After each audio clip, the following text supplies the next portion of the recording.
Policia e Vlorës ka goditur një rast të shitjes së lëndëve narkotike duke arrestuar 2 shtetas bashkëpunëtor në këtë veprimtari kriminale.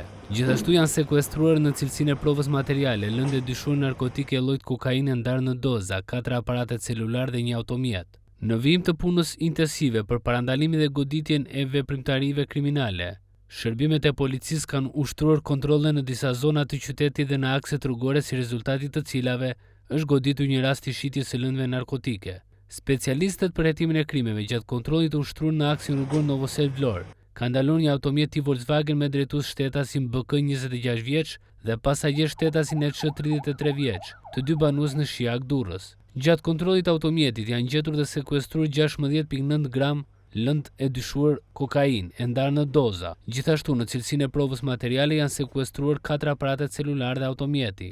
Në përfundim të veprimeve procedurale, 2 shtetasit u arrestuan për veprën penale prodhimi dhe shitja e narkotikëve e kryer në bashkëpunim. Materialet procedurale ju referuan prokurisë pranë gjykatës së jurisdiksionit të përgjithshëm Vlorë për veprime të mëtejshme.